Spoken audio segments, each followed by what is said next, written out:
메리치야, 니네도 수술비 플랜 이렇게 만들 수 있었잖아. 진작 좀 잘하지.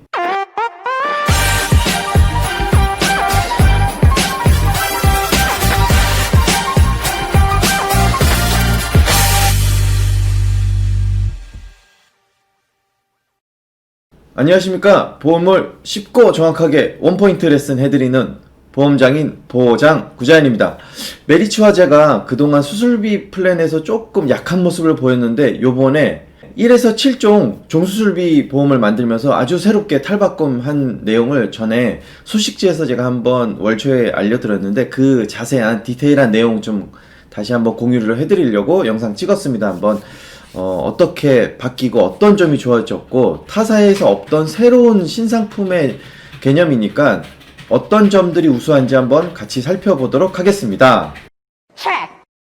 자, 2021년도 메리츠 어게인 2021년 1월 영업전략에 대해서 말씀드리면 1월 달에 주요 영업전략의 포인트는 1호종 수술비의 판매가 중지되고 1에서 7종 수술비로 바뀌면서 아주 완전히 새로운 상품으로 바뀌었다는 내용이고요. 이대질환 진단비 가입 금액이 축소된다. 요거는 상세한 내용을 좀 지켜보도록 하겠고요. 유사암 가입 축소 요것도 다시 한번 짚어드리도록 하겠습니다. 그리고 유사암 그리고 50% 후유장애 납입 면제 요 특약이 삭제된 거 어린이 보험 요 내용도 한번 짚어드리고요. 간병인 지원 입원 일당 업계 최고로 좋은 간병인 지원 입원 일당을 갖고 있는 게 메리츠죠. 최초로 만들기도 했고 전국망을 가지고 있으면서 가장 좋은 상품을 판매하고 있는 게 메리츠 화재에서 판매되고 있는 간병인 지원 입원 일당이니까 요 내용도 제가 한번 찝어드리도록 하겠습니다. 자, 첫 번째 포인트 1호종 수술비 그러면 1에서 7종으로 바뀌었는데 과연 어떻게 바뀌었는지 한번 점검을 해보도록 하겠습니다. 1호종 수술비 명성 그대로 손보업계 최초 탑재. 정말 손보업계에서 이런 기준으로 만든 보험 상품이 없었어요. 1에서 7종 수술비 과연 어떤 것들이 주요 포인트인지 한번 보면 이 수술의 정의 개념에 대한 재해석이 들어간 거예요. 한번 읽어보면 수술이라 함은 의사가 치료가 필요하다고 인정한 경우 의사의 관리하에 치료 목적으로 기구를 사용하여 생체 절단, 절제 등의 조작을 가하는 것. 이게 가장 중요한 포인트인데 절단은 특정 부위를 잘라내는 거고 절제는 잘라서 없애는 것인데 이게 있어야만 수술의 정의에 포함돼서 수술비를 받을 수 있었어요. 기존의 상품은. 근데 이게 1에서 7종 상품으로 바뀌면서 완전히 새롭게 바뀐 거예요. 이게 절단이나 절제의 문구가 없으면 수술로 인정을 하느냐 안 하느냐 이게 신의료 기술이냐 이거에 대한 논란이 워낙에 많아서 케이스 바이 케이스 막 해주는 때도 있고 안 해주는 때도 있고 그러니까 민원의 주요 원인이 되니까 이걸 아예 바꿔버린 거예요. 어떻게 바꿨냐 하면 이 문구 자체를 아예 삭제를 해버렸어요. 절단, 절제 문구를 아예 삭제하고 수술 코드가 있으면 무조건 보상을 해주겠다. 보시면 이제 기존 약관하고 이제 비교를 해보시면 아까 서두에 말씀드린 것처럼 치료 목적으로 생체 절단, 절제, 조작 등을 하는 것 요거와 신의료기술평가위원회에서 안정적인 치료 효과를 인정받은 최신 수술 기법으로 생체 절단, 절제 수술을 포함한다. 그러니까 신의료기술이어도 수술을 해야지만 인정을 해준다. 이런 거였고 눈 질환, 레이저 포함, 다래끼, 콩다래끼, 선천적 질병을 한 레이저 수술은 제외한다. 이런 문구가 있었고요. 흡입, 천자, 신경차단, 미용, 성형 목적의 수술, 피임, 가임 목적의 수술, 검사 진단 수술, 복강경 검사, 기타 시술, 체해 충격파, 세석술, 창상봉합술, 절개 또는 배농 이런 것들이 안 됐어요. 제외되는 거였는데 이 바뀐 1에서 7종 수술에는 어떤 점이 포인트냐면 수술은 의사가 직접적인 치료 목적으로 수술 코드에 해당하는 의료 행위를 하는 것으로 아예 그냥 의사의 의료 행위 자체를 다 수술로 인정을 하겠다라고 그냥 못 박아 놓은 거고요. 수술은 국내외 의료기관에서 행한 것, 국내외, 외국에서도 된다는 얘기네요. 수술 코드는 수술 항목에 급여 항목이 발생하고 진단명 기준으로 환자군 DRG 요거는 따로 설명을 좀 드리겠지만 DRG라는 게 환자의 주 진단명 그리고 기타 진단명, 수술의 처치명, 연령, 성별, 진료 결과 등에 따라서 진료 내용을 유사한 그룹으로 분류하는 것을 말합니다. 그래서 이 분류 체계에 따라서 분류된 ADRG 중에 이 특별약관에 정한 코드를 수술 코드로 인정해서 지급을 해주겠다 이 얘기니까 기존의 종수술에 비해서 굉장히 포괄적으로 거의 모든 수술을 다 보장을 해준다고 보시면 돼요. 크기에 상관없이 수술 종류에 상관없이 보장을 해준다. 1에서 7종으로 그리고 1에서 7종으로 나눈다 보니까 각각의 종의 수술 한도 금액도 조금 늘어난 걸 보실 수가 있어요. 제가 한번 보여드리면 기존의 분류 코드에서는 꼭 수술명이 들어가야 되고 수술의 정의에 의해서 병원, 의사, 치료 목적, 절단, 절제, 신의료기술 이런 것들이 꼭 명기가 돼 있어야 되는데 그렇지 않다. 급여 수가 코드만 있으면은 보상을 해준다. 이게 큰 매력 포인트가 되겠고요. 무엇이 좋아졌나를 놓고 보면 대표적인 4가지로 보면 보장이 안 되던 것이 된다. 동일 질병을 단계별로 보장을 해줘서 처음에 작은 수술에 이었다가 큰 수술 혹은 큰 수술이었다가 또 이제 작은 수술로 했을 경우 그 단계별로 다 보장을 받을 수 있다. 그리고 보상을 명확하게 했다. 이게 될지 안 될지 긴가민가 하는 게 아니라 다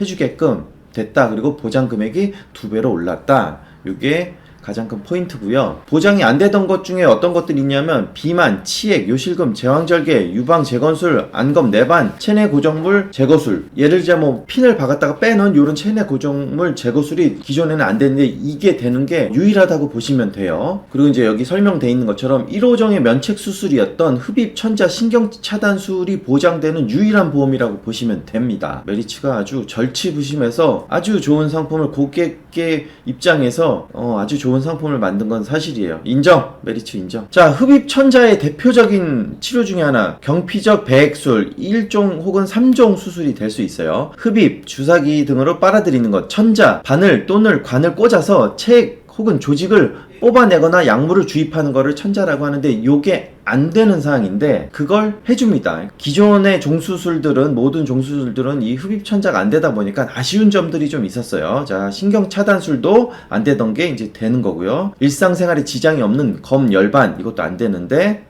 되는 걸로 바뀌고 고막 성형술, 고막 패치술 요것도 단순 외이 귀수술 요런 종수술이 1종 수술로 해서 지급을 해주는데 그리고 이제 긴가민가 했던 거 비만에 대해서 기타 내분비, 영양 및 대사성 장애 수술 요거 대주고요. 약관의 비만은 보장하지 않는 손에 명기가 되어 있기 때문에 이거는 온리 메리츠만 보장을 해준다. 그리고 안검 내반, 안검 수술로 해서 1종 수술, 유방 재건술 3종 수술 되고요. 근골 수술을 한 상태에서 내 고정물 제거술 요것도 체내 고정장치 제거술로 해서 1종 수술해서 지급을 해줍니다. 어찌 보면 이게 대부분 1종 흡입천자라는 게 관삽입해갖고 하는 거기 때문에 대부분 시술에 속하는 거여서 보상을 해준다고 해봐야 대부분 1종이고 안 해줘도 그만일 수 있는 건데 이게 돈 20만원 30만원에 사람이 되게 감정이 상하는 경우들이 많거든요. 그리고 어찌 보면 굳이 흉터 남기지 않게 흡입천자로 치료를 할 수 있는 거라고 하면 그렇게 해야 되는 게 맞고요. 근데 이제 이거를 안 해주는 경우들이 많다 보니까 고객의 민원 때문에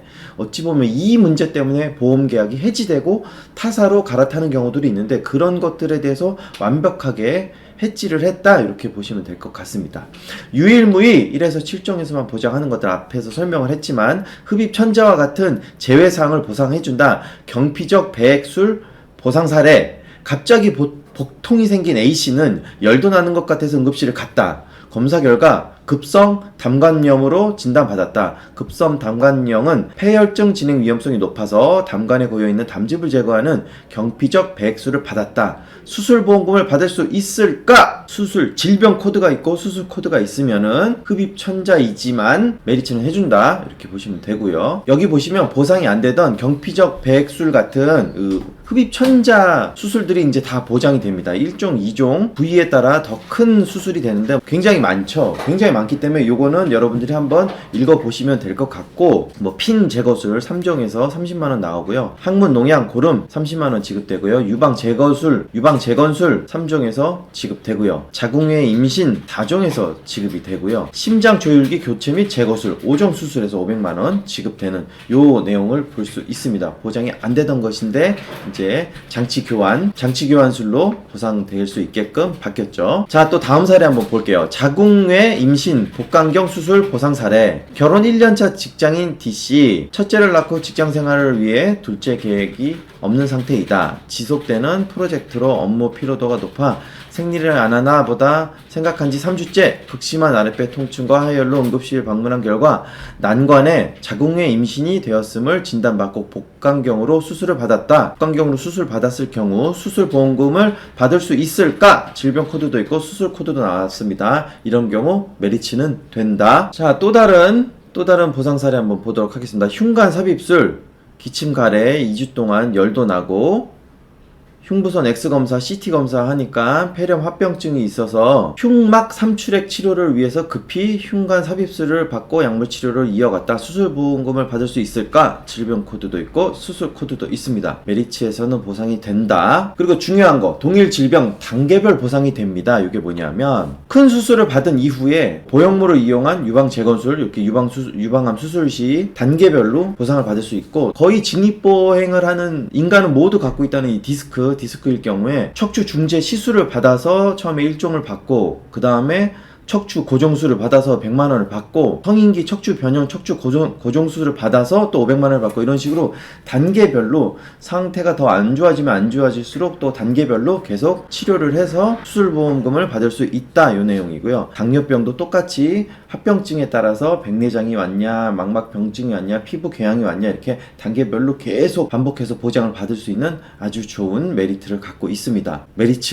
메리트 있죠. 자, 보상을 명확하게 했습니다. 이게 논란이 많이 되는 거죠. 이게 수술의 정의가 절단, 절제, 약관상의 면책, 뭐 1회만 지급하느냐, 반복 지급하느냐, 여러 가지 논란거리들이 있는데, 이거를 아예 약관에 기재한 총 800여 가지의 수술 코드를 기반으로 보상을 하니까 더 이상 수술비에 대해서 분쟁을 하지 않겠다, 이 내용입니다. 그리고 보장 금액도 상당히 많이 올렸죠. 기존의 1호종 수술은 20, 50, 100, 500, 1000 이렇게 돼 있었는데 이걸 7종으로 나누면서 기본 1종만 해도 30만원으로 올렸는데, 어찌 보면 이 20만원에서 30만원 얼마 안 오른 거 아니냐 라고 생각을 할 수도 있지만, 퍼센트로 따지면 150%가 오른 거예요. 150%가 오른 거기 때문에 많이 올랐다. 근데 이해가 안 되는 거 한 가지는 있어요. 이 2종이 똑같아요. 기존에는 2종이 50만원이었는데 여기에서는 2종이 30만원으로 1종, 2종 금액이 똑같아서 이거는 왜 이렇게 나눴지 하는 생각은 들기는 합니다.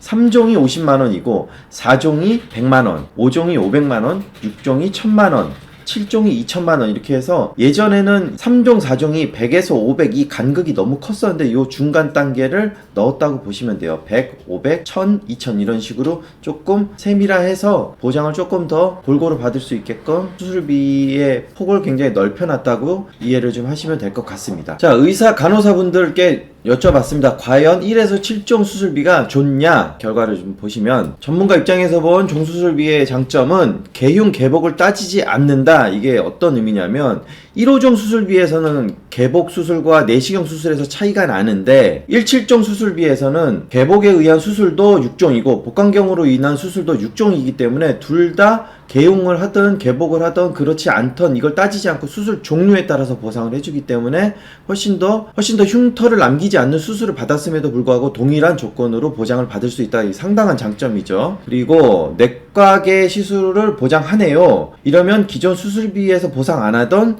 시술 보장이 크게 좋아집니다. 네, 맞습니다. 1호종 수술비에서는 흡입 천자 신경차단술이 보장이 안 되지만 1.7종 수술비에서는 흡입 천자, 경피적, 배액술, 신경차단 시술, 신경조작술, 척수강내, 약물 주입, 펌프 이식술 등이 보장이 됩니다. 추가로 비만, 요실금, 치액, 안검수술, 제왕절개, 유방재건술, 체내 고정장치 제거술 이런 것들이 보장이 되기 때문에 훨씬 더 고객 입장에서는 폭넓게 보장을 받을 수 있는 장점이 있습니다. 요번에 이제 새해 들면서 좀 메리츠가 대폭 변화를 하면서 아주 작정하고 상품을 만든 것 같습니다. 자, 종수술 얘기는 여기까지. 워낙에 좋다는 얘기 이제 많이 드렸으니까 이제 다른 것도 좀 한번 살펴보도록 할게요. 아까 이제 말씀드렸던 2대 진단금의 가입 금액이 축소된다. 이제 요 표를 좀 보시면 2대 진단금 뇌허혈성 심장질환 진단금 2대 진단금의 가입 한도가 나이에 따라서 변경이 됩니다. 어린이들 같은 경우는 20세까지는 3,000 들어가는데 성인 같은 경우는 50세까지 이제 2,000이 들어가고, 유병자 보험은 60세까지 1,000이 들어가고, 나머지 부분은 표를 한번 참고하시면 될 것 같고, 유사암 진단비도 똑같습니다.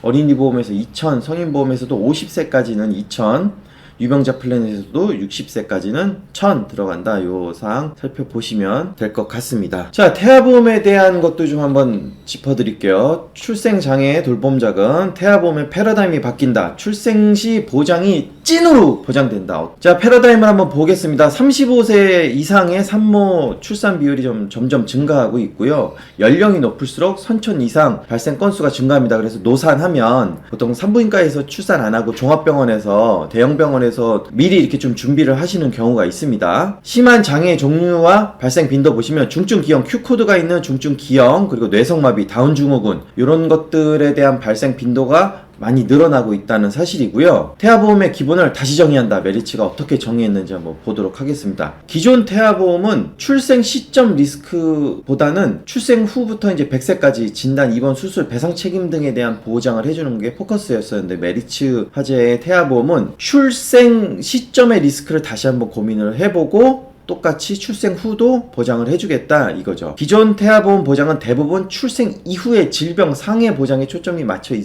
있었지만 메리츠는 기본으로 돌아가서 출생 시점에 보장이 충분한지 기본으로 돌아가서 고민을 해본다는 얘기죠. 그래서 이제 출생장애 돌봄 자금이라는 명목으로 보장 대상이 심한 장애 출생 시, 심한 장애, 중증기형, 뇌성마비, 다운증후군 이런 질병을 가지고 태어났을 경우 20년간 매월 10만원씩 확정 지급을 합니다. 총 2,400만원 지급을 한다는 내용이고요. 또 하나 대폭 업그레이드된 부분이 납입 면제 시한부 연장, 유사암 50% 후유장애, 그리고 업계 최저 보험료 새만기 대비 80% 할인이 되고요. 암, 뇌, 심 모두 1억원 플랜 월 2만원으로 가능할 수 있게 아주 저렴한 보험료로 보장을 해주고 있습니다.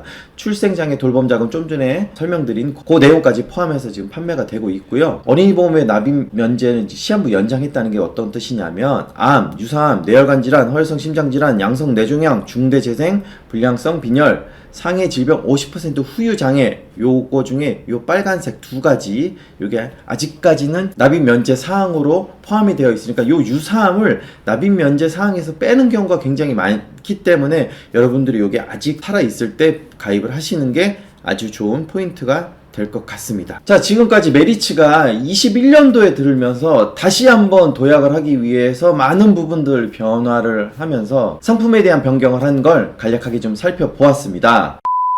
어떠세요? 저는 이 1에서 7종 수술비 새로운 개념으로 이 종수술을 해석했다는 거에 대해서 굉장히 좋은 점수를 좀 주고 싶고요. 여러분들이 기존에 이 시술이 이 신의료기술이라고 흉터를 안 남기기 위해서 뭐 흡입천자 같은 시술을 받은 게 수술비에서 보상이 되냐 안 되냐 이런 거를 따져서 보상이 되는 경우에는 좋지만 보상이 안 된 경우는 민원의 소지가 있고 불만이 생기고 해당 설계사라든지 보험사에 대한 신뢰가 좀 떨어지고 이런 경우들이 있었는데, 이 부분에 대한 민원 소지를 완전히 해지했기 때문에 좀 굉장히 좋은 선택을 하지 않았나. 이게 향후 보험업계에 전반적으로 좀 좋은 영향을, 하나의 좋은 기준점이 될 거라고 좀 예상을 해보고요. 앞으로 이제 다른 보험사들이 이제 이 상품을 대응하기 위해서 어떻게 이제 변화를 해갈지가 향후에 이제 중요한 관전 포인트가 될 거라고 좀 생각이 됩니다. 메리츠 화재 이 수술비 플랜에 대해서 좀 관심이 있고 이 종수술에 대해서 관심이 있으신 분들은 상단의 연락처로 연락 주시면 제가 타사 상품하고도 좀 비교도 해드리겠지만 꼼꼼하게 설계해서 좀 안내를 드리도록 하겠습니다. 제가 계속 좋은 정보 많이 올려드리도록 할 테니까 보험과 관련돼서 궁금한 사항이 있으신 분들은 제 채널 구독, 좋아요, 알림 설정 하셔가지고 계속 보시면 많은 도움 되실 것 같습니다. 자, 보험장인이 말하는 오늘의 한 줄 평. 메리츠 신경 써서 잘 만들긴 했는데 여기까지.